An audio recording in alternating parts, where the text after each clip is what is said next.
Welcome to Taipei Scooter Style. On this video, I'll be speaking at length with a friend of the blog about his experiences riding motorcycles in Taiwan.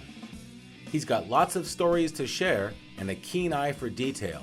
I'm sure you'll enjoy listening in. Our discussion took place on a bus from a small town in Taoyuan County to the high-speed railway station, so the background noise you hear is from a television directly over our heads. The ride you'll see on this video is in two parts.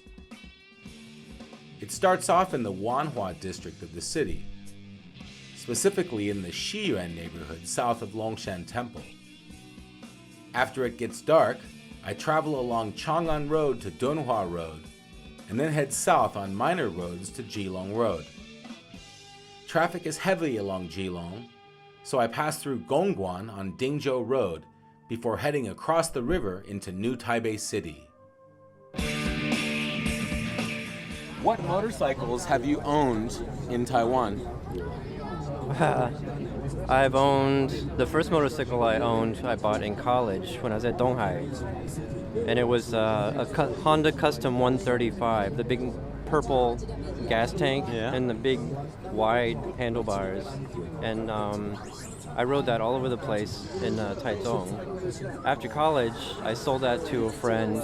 And then when I moved to Taipei, I rode the Yelang 125 for a while, and then I bought the Wolf. The Wolf, yes. And it was the green, one of the rare green ones, right. The green tank.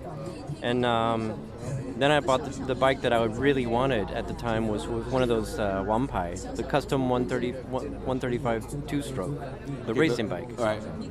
And that was nice. Yeah, that was really nice. And I rode that up until I went to China for a while. I came back, and I couldn't get a Wampai, so I got a Zoifeng, the Yamaha RCR. Did you sell it when you went to China? Yeah, I did. I sold it. There was a foreign guy that wanted to buy it, but I didn't want to sell it to him because he didn't know how to ride here, and so he got really upset. But anyway, he died not soon after in a scooter accident because he didn't know how to ride.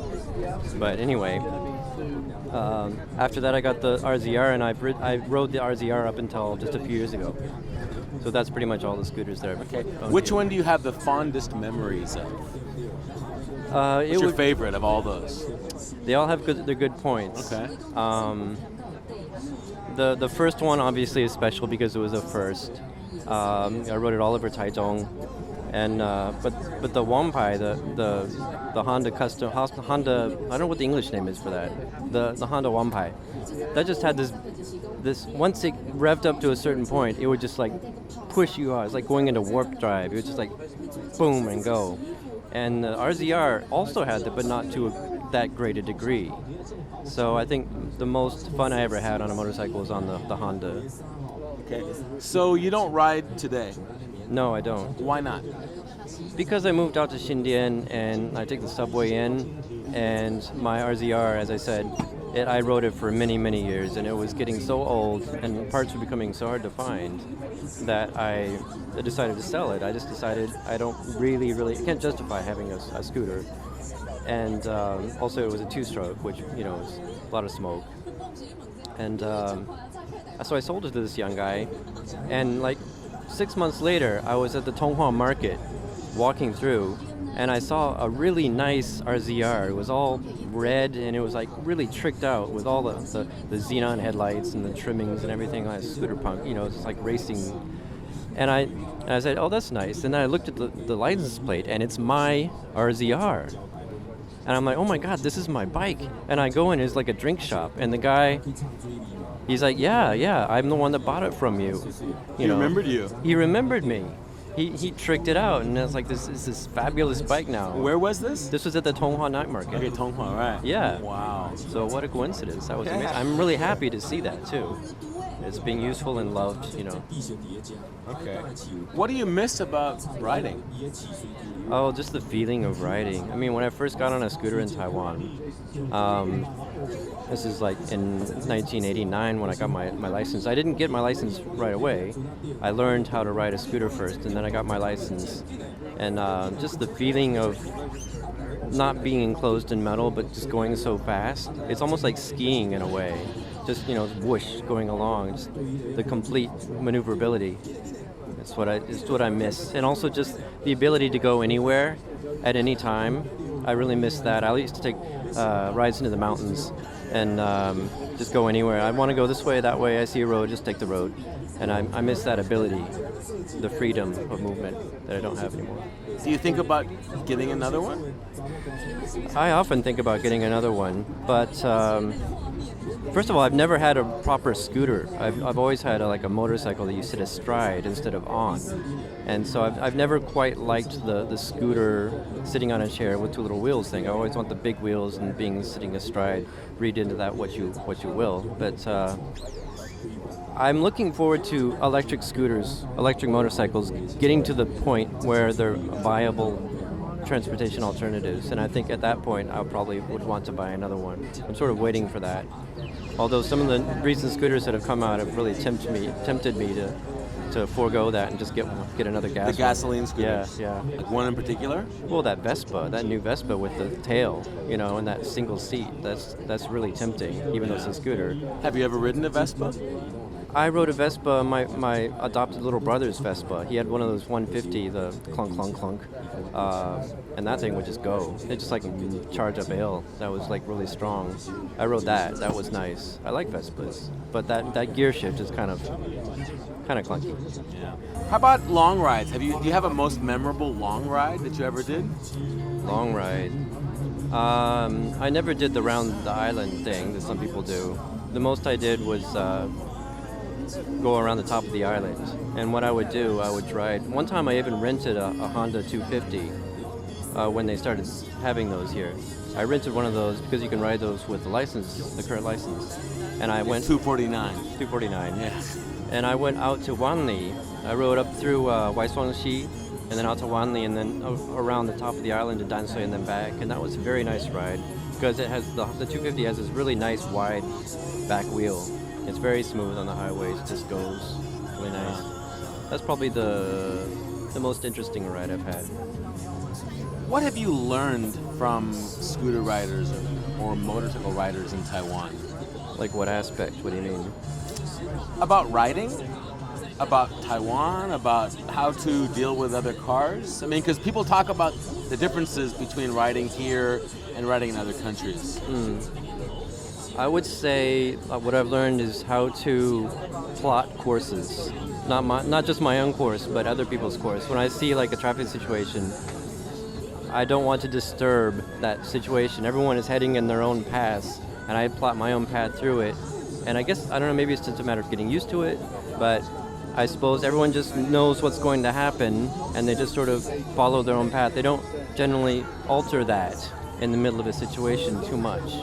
And so if you see a point and you go through it, and this little map goes in through your brain, you're like, I'm going to go left to that car and go right to that scooter, and I'm going to charge through there. And I guess once you've been riding long enough in Taiwan, you sort of get that map in your head, and you just sort of everyone just sort of goes through. Whereas if you don't know what's going to happen, then you might react too much. And once you react, you change your path. That changes everything, and everyone else is reacting to you, and that just quickly deteriorates into an accident. So that's probably what I've learned. So have you ever had an accident? I've come off my bike a couple of times. Was there one in particular that you would want to share? Two of them were my fault, or I took corners too quickly, Okay, and I so just ended up on the median. accidents, yeah. I just ended up on the median and slid along. But one, I hit a taxi. The taxi was going aside. The taxi went up beside me on the right, and it cut in front of me and stopped, or made a turn really quickly, and I hit the front panel and the mirror, and the motorcycle stopped. I kept going over the hood on the other side. And this is really late at night, 2 a.m. on Red Eye Road, and the taxi driver got out. The passenger just fled. This woman, she just ran away. And did she pay for her fare? I doubt it. I don't think she had time. She thought it was very serious. I was achy and everything, but I was all right. And I wasn't sure if I was all right, but I could stand up. And the taxi driver, he wanted money for the damage I did to his cab. And he said, "You're going to pay me, or I'm going to take you to the hospital." And when he said take you to the hospital, he meant with this crowbar, I'm going to give you something that is worth going to the hospital for. And I was like, I didn't want to pay like I saw the damage to his panel. I was like, I don't want to pay like 20,000 NT or whatever it's going to be. And he's like, you're gonna go to the hospital. And I'm like, I don't know. I didn't know what to do. Were you on the ground? No, I got up. Yeah. I managed to get up, and the motorcycle was a mess.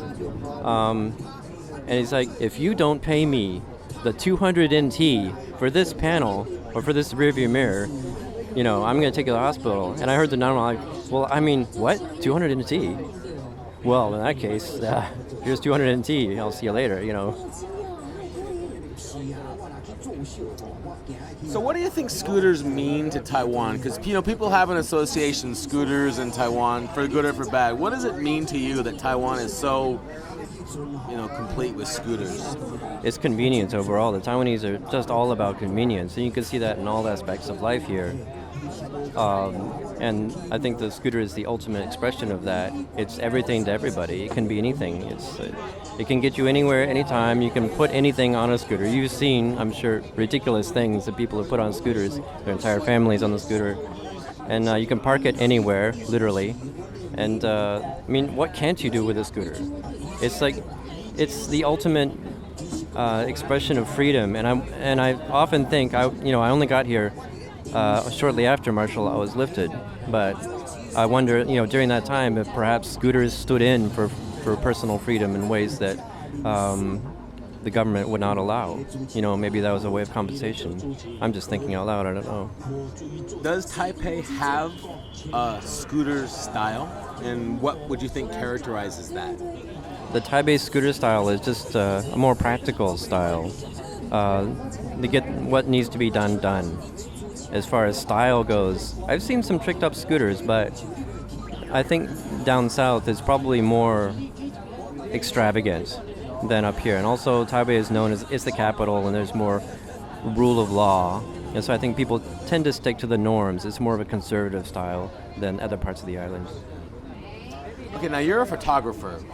Do you have any ideas about how to photograph a scooter? Because I've taken many photographs of scooters, and some of them not so, moving in that sense. Do you have any ideas about how to take a good photograph of a scooter? I think it's all about context. If it's just the scooter, you have to pay attention about what the people are doing around the scooter, what context it's in. If there's like 6 people on a scooter, then you get them all in there, or if it's parked in a certain place or in a certain position, obviously lighting, composition, and all that, but I think context is the main thing for that. Is there one particular photo of a scooter that you've taken that you think is maybe worth sharing, or is an interesting scooter photograph to look at? I don't know. I've taken so many. One that I particularly remember is a black and white shot of 3 scooters on the street. They're parked. There's no people in the shot. There's 2 scooters right next to each other, and then about 6 feet away, the 2 scooters are sort of really close together, facing each other in a way that the headlights are turned towards each other. And then like 6 feet away, there's another scooter that's sort of looking wistfully on at the pair of scooters nearby it, and it seems almost anthropomorphic to me. So I particularly like that one shot.